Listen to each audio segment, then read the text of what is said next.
And here in the top left-hand corner of Ohana, we have our red Zerg player, the master of all who surveys. It is TSL HyuN, his opponent down in the bottom right-hand corner. From the team MVP, very great Protoss player, said he would be the one to take down HyuN. He kind of has an uphill battle now. It's our blue Protoss player, Finale. So, Ohana, always the classic map where you talk about creep spread. It's just so easy to spread creep on this map as a Zerg player. There's nothing in your way, guys.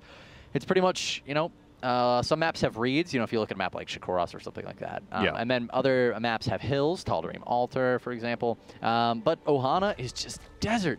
Just massive. The only thing that gets in your way is a mirage. It's not actually in your way. It just looks like it's in your way until you get close enough, and then you're like, oh, never mind, tumor. Well, this is, I don't know. I mean, you take control of the Zelnaga Towers, you think you can see things that you actually can't. It's just a mirage. Yes, I suppose so. Let's see here. But this is, you know, it's weird because these three maps that we've seen already are kind of the three that I always talk about that are very similar to each other. Metropolis, Entomb Valley, and Ohana. They all have the destructible rocks that run from the natural over to the third. They all have the similar sort of playstyle that's associated with them. And I think Finale's trying to take advantage of that. So I was wondering if, I was really hoping you were going to say they all are really good at catching people out of position. Because then I was like, oh, Finale's still in this. But then you didn't say that. Yeah, I'm sorry. He may get caught out of position because there's a lot of really wide paths here, and it's very easy to flank with Zerglings. No, I mean, yeah, it's actually, Ohana is a really, really good map for that, without a doubt. Hey, a natural expansion goes down again for HyuN. This guy is just so good. Wow. Again, getting that. I mean, that happened in game one as well. Yeah. A lot of times, you know, it happens once, and you're like, all right, never again. But, well, all right. It's weird because, like, and I don't want to discredit HyuN. HyuN has obviously done a good job of juking the probe and getting it down and not taking any harassment or anything like that. I'm a little surprised that Finale hasn't been a bit more aggressive in trying to hold this back, though. Because he's going forge first every time, it offers him the flexibility to try and put down a pylon block. He just refuses to do so. He could even just sit there and take a little more damage on his probe. Again, he just kind of refuses to do so, and HyuN has been able to take advantage of that every time. All right, well, Zerglings are going to be scattering all around the map, looking for where that probe has gone. And in fact, it's going to be found. We can see the Finale is running the probe away in rapid fashion, and probably just going to send it to the other Zelnaga Tower, let it camp out. Meanwhile, natural expansion is getting ready to complete, and a third has gone down for HyuN at the 21 supply mark. That's right. So everything looking the same we've seen in games 1 and 2. Obviously, he did differentiate in the first 2 games. Most players are going to go for this sort of a thing, though. At the start of a game again, we'll get around 35 drones. We'll see double gas. The question is, of course, does he want to move up to a quick 4th base? Does he want to prioritize higher tech? This is one of those maps where it's a little bit more difficult to hold on to a 4th. You usually need the game to stabilize for a bit and hold off a pretty aggressive attack from a Protoss player. If they decide to take a quick 3rd, usually you'll take like your 4th and 5th at the same time and just try and straight out macro them. Yeah. But I don't know. I wonder what we're going to see here. Well, this is, of course, a fantastic map for Immortal Sentry plays. Oh, yes. Force fields are just have the potential to be so incredibly effective. And if something of that nature does come HyuN's way, he needs to be, absolutely has to, scout it with his overlords. If this is an attack that you don't realize it's coming until it's already on your half of the map, you're probably dead. You need to see these gateways and realize it's coming, proactively make units, and meet your opponent out on the battlefield instead of in the tight confines of your natural expansion. Well, speaking of identifying things that are coming a little bit early, this was too much earlier gas at the natural coming down for Finale than we saw in games 1 and 2. Game number 2, we saw that he went for a normal 2-gas timing instead of the 3-gas that we saw in game number 1. And then on top of that, he threw down his 3rd and 4th gas at the 5-minute and 18-second mark. That's a full minute before he did anything else. So we're going to see potentially a lot of sentries, very strong +1, and that telltale multiple immortal tech that you were talking about before.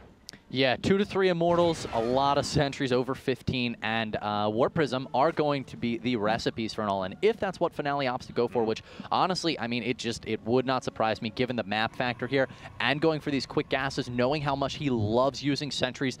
This is a player, guys, whose fortes are actually the real finesse style of micro, whether it be the force fields or whether it be loading units into Warp Prisms right as they're about to die and then dropping them back down to shoot once again. I've seen this guy do it with Stalkers, not just with Immortals. Immortals, which is what you see most often. So Finale, of course, excelling in those categories. HyuN is going to be opting for a quick lair, quick Roach Warren here.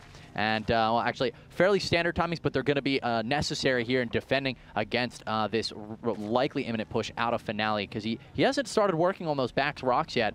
Actually, I do see some units heading down. No, those are just sentries chasing the Overlord. So I don't know.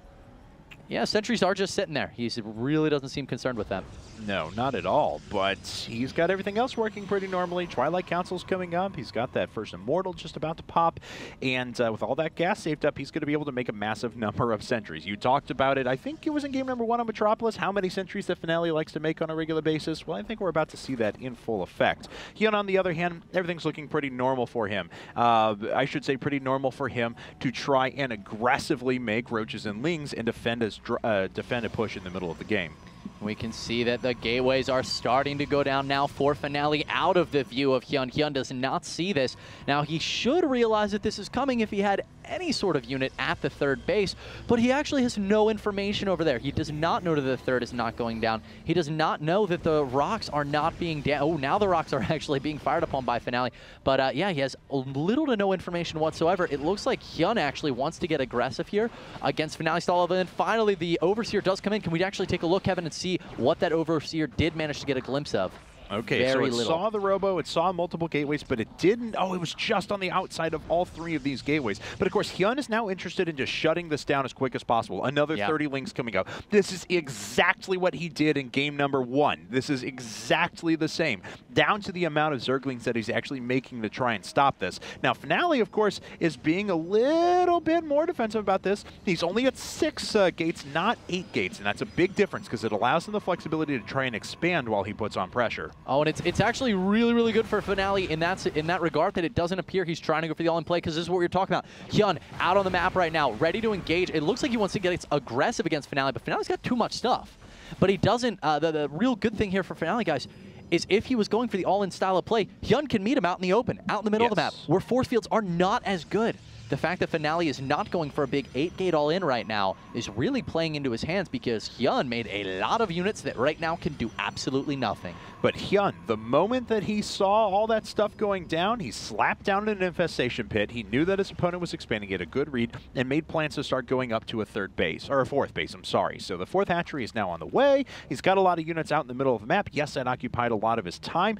And Finale, if he plays his cards right, especially with Robotics Bay coming on the way, should be able to sit back and take advantage of this. Oh, this is so intelligent out of Finale right now.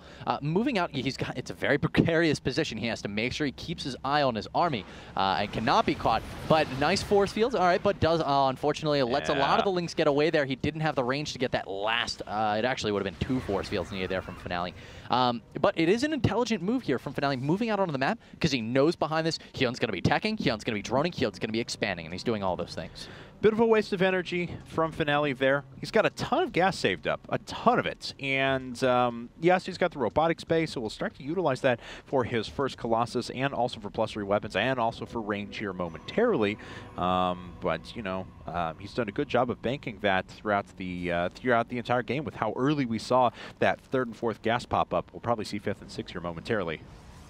Yeah, would not be surprised. We know Finale does really like his tech options available. He's got the Colossus, extended thermal lances on the way right now. Zergling actually sitting at the 4th for HyuN, which I really, really like over at Finale's 4th base, excuse me. Looks like Finale, yeah, he is aware of HyuN's 4th. So either way, guys, HyuN's the one with the map control right now. He's also maxed out with a lot of Zerglings, and HyuN is going to try to make something happen with these. Look at these beautiful force fields cutting off virtually half of the army, and now forcing the Zerglings to not be able to retreat. Finale going to get a very cost-effective engagement here against the first half of HyuN's army. Wow. Andrew, that was gross. That was gross how good those force fields were. If you saw, they were almost pixel perfect, one on top of another. Just a tiny little gap, so a few Zerglings thought they could make it through and do some damage, and they were just ultimately destroyed. That was a great play by Finale. We already talked about the fact that he set back HyuN's tech and his units just a little bit in his economy just by making so many Zerglings to defend what he thought would be an inevitable push, and Finale's able to capitalize on that pretty efficiently. Now, of course, HyuN still has a lot going for him. He's got good upgrades, he's got Burrow, he's got his Spire on the way. We'll probably even see Hive here in just a bit. So he's still got quite a bit going for him too. But Finale has not taken virtually any damage and has been able to hold off a very, very strong push. Let's actually take a look at that resources lost tab. 10 units have been killed for Finale. Yeah. He's lost a third of the resources so far of HyuN. So, well done there. He's got that Templar Archives coming up, as we mentioned before. He's got a lot of flexibility with his gas income, so he can pretty easily add in a bit of additional splash by way of Storm and Archons. Zerglings, Infestors, Roaches, all meandering across the middle of the map right now. Hive is on the way for HyuN, as well as a lot of Spine Crawlers to hold his fort down. But here's the thing about Finale. Finale really likes to push before Broodlords come out, guys. He does not allow them to hit the field. We can see this timing is just so well timed here out of Finale. And, Such eloquence. He really is going to have a fantastic opportunity to get some damage in here against HyuN, who is making 10 Corruptors right now, though. But there's only two Colossi on the field. That is not an overwhelming quantity. In fact, he's switching over to Archons. He's got one more Colossus on the way, but a couple of Archons popping out. Okay, so unfortunately with supply block there for a second, but he's got his fourth base. He's got an almost maxed army. He's got +3 weapons. He's got charge. He's got blink. He's got everything that you would want at this stage of the game. Stargate's there, not to add Stargate units. Of course, he needs that to move up into his fleet beacon and eventually Mothership here in a bit. I like, in comparison to some Protoss players, though, that have been, I think, overly reliant on non-Mothership strategies, that he likes to get those in pretty early. HyuN locking down some units and opening up with a flank around the side, coming in with some Zerglings now. Will the control be good enough here for Finale? And it looks like initially he kills the front line of Zerglings without taking too much damage. The Corruptors making pretty quick work of the Colossi. In fact, all 3 of them do fall. Was the perfect number of Corruptors to actually bring to that engagement. But look at how many units Finale has left over, and HyuN is just in full retreat. I mean, Finale with +3 upgrades. HyuN having only +1 carapace for that engagement for his Zerglings, which he had a huge quantity of Zerglings that were basically sitting on 0-1. You know, only the Roaches having the attack upgrades there. What an engagement for Finale, doing so much damage there to HyuN's army. Of course, he did lose those Colossi, which could come into effect in later engagements, but he dipped HyuN extremely low on supply. And we saw the weakness kind of in HyuN's strategy in this game. It's great at shutting down that 2-base all-in that you were talking about that Finale's such a fan of. But Finale's kind of switching it up on him. He's saying, all right, you kind of expect me to do this. I'm just going to play super macro, and there's not really anything you can do about it because this sets you so far behind. And it's so far worked pretty well in this game. He wasn't able to pull it off in the first couple of games, or in game number 2, I guess I should say game 1 of 1. He legitimately did an 8-gate all-in. But so far, Finale's looking good in this game. Yeah, extremely good, Kevin. I mean, all of these engagements against HyuN have fallen into Finale's favor. So far, we've had 2 major engagements. Both of them look at the end of them, saying Finale came out ahead. And, you know, the positions don't look that bad for HyuN. He's got a lot going for him, but Finale's just so stable is the thing. You know, he's taking his 4th base right now, and I don't see any way that HyuN's going to be able to contest this. Whereas often we find when a Protoss takes a 4th on Ohana, it's very volatile, it's easy to be countered and taken out. Finale's just taking it with such relative ease. And looks like he's going to try and duck him with a few Zealots here. Unfortunately, these aren't really going to do anything at all. They do pull the forces back for the time being. Delays any sort of attack that would come out, but of course HyuN's waiting for these Broodlords to morph in. He's only got 3 of them up though, and no additional Corruptors, and 96 Lings. So he's got kind of a lot of dead weight in his army, but unfortunately doesn't have the resources yet to reproduce that. He's got a lot of upgrades coming up, and he wants a delay, but of course, if you delay, you allow a 4-base Protoss player to stabilize on 15 gateways with the capability to add in Motherships every time they die. It's a dangerous, dangerous place to be. Absolutely. I don't think you could have said that one better. Infested Terrans going down absolutely everywhere right now. Really wanting to bust down this base is HyuN, but it's really just serving as a distraction. Here comes the army for HyuN, going to try to make its way into the main, into the natural, or excuse me, into the 3rd, into the natural, and trying to run into the main. Look at that wall off of all of the Zealots. Only 2 Zerglings, a couple getting into the main. So many falling, actually, to these Zerglings that they just continue to run by. You can see the Infested Terrans on the minimap guys have taken off the wall, but it looks like HyuN is just going to throw away his entire army here, minus the Broodlords and the Infestors, for an expansion. Yeah, so he kills the natural. He does manage to actually get that down. And we talked about those Zerglings kind of being dead weight at this point. That's exactly what you wanted to do with them. You want to throw them into and try and pick off an expansion. So Finale loses a few gateways, actually 2 of them, I believe.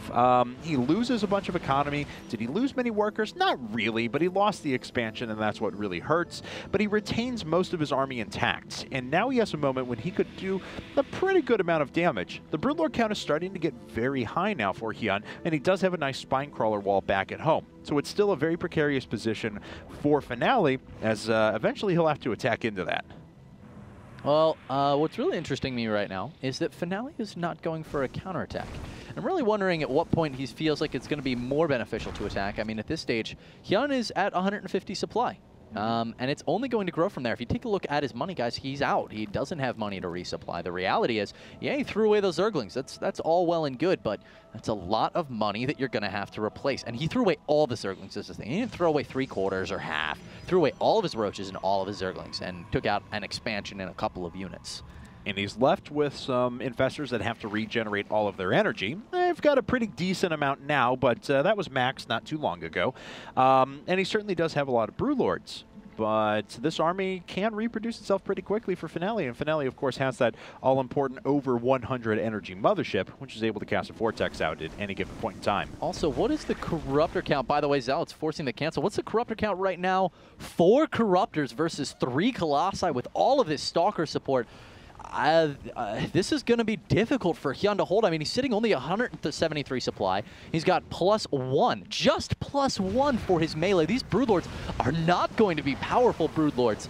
Versus, oh my god, these storms are absolutely obliterating these Broodlords, all of them almost down to the halfway point, and that's before the engagement even begins. Okay, well, 2 things are going on at the same time. So we do actually have a Zergling run by that's making its way inside of the 3rd base of Finale, trying to do some damage back here. Vortex actually capturing a lot of units. The Archons are going to jump into that here in just a second. Mothership is actually taken there for a second with Neural Parasite, but there's no follow-up Neural Parasite, so it's not able to do that much more damage. Another Vortex letting itself up. The Broodlord's just dying immediately, and HyuN is getting his force obliterated here up at the front. A very good engagement there for Finale. Very well done, and HyuN just has no ability to reproduce this army, and he is about to lose the game. There was an unfortunate moment there where he actually was not able to engage with the vast majority of his forces, and he lost his entire spine crawler wall that he had moved up to the front, and that was the critical part that he needed to delay with, and it just was not there. HyuN now with his back against the ropes, maybe HyuN 4 as he tries to take out the mothership that really is not even a factor in the remaining moments of this game, as Finale's overall DPS from his army is just too powerful, reinforcing Zealots coming in to finish the cleanup. And GG goes down for HyuN, 2-1. Finale, is he starting to rally a comeback, Kevin? Well, he's on the board at the very least. He's not going to be swept, and that's more than you can say for a lot of HyuN's opponents. Yeah, absolutely. That game really boiling down to HyuN. You actually mentioned it at one point how, all right, so it's obvious HyuN has studied Finale's playstyle. I mean, he came out immediately replying to what we expected Finale to do. And it wasn't until Finale really switched up his game that he found some success here. That's right, and you know, I think that was a one-time thing for him, though, because Finale was, you know, showed, oh, look at this, I got a lot of gas, I'm really aggressive, this could be a bunch of sentries here in a second, you better watch out. And HyuN reacted as he did in game number 1. I'm going to make a lot of Zerglings, make sure I have some Roaches out there, let's stop this before it gets off the ground. Finale just took it, expanded, and set HyuN's economy and tech behind. Yeah. HyuN is very good at adapting to that, though. He knows that that's happened once, and he'll be on the lookout for it, and you could expect his scouting to be a little more explicit, like maybe sacrificing a couple additional Overlords to make sure he has perfect information, because I don't expect HyuN to fall prey to that twice. One of the interest. So why is HyuN winning Fight Club so much? Why? A lot of people are talking about it. Is it just because he is, you know, that godly? Well, why isn't he winning other huge events? You know? Hey, the man did just make the round of 16, though, at GSL Code S. Yeah. So now I realize Rain was knocked out of his group. Don't get me wrong. I do, or well, not knocked out of his group, but did forfeit his spot, I should say. Yes, I realize that. But HyuN's still good, man. He's still really good. I just want to bring up the point that, you know, these are best of 9s. Yeah. And so if there's any strength that we're probably going to lay at HyuN's feet, it's going to be the strength of adaptability. I mean, these are, you know, if we got to look at why beat Life. Actually, I think he was leading in that series most of the time. Well, yeah, it was really weird because it was like they went back and forth, and HyuN was always ahead until Life won 2 games in a row to tie it up, and then they went to the last one, and it was awesome. So it was. Game 9 was really sweet in that set, by the way. Life has been involved in some great games recently. You should also check out the MVP Sniper versus StarTale Life Game 9 of StarTale versus MVP, which was ridiculous. So probably the closest game we've ever had. Quick reminder to everyone what's coming up this week. We have Fight Club today, of course. Then tomorrow we're going to be back into more IPTL up and down matches. Wednesday we're going to have EG versus IM to determine our second finalist for IPTL Premier Division. And then we have more GOM World Championship action on Thursday and Friday. For now, though, we're going to run to a commercial break. When we get back, it'll be time for game number 4 between TSL HyuN and MVP Finale.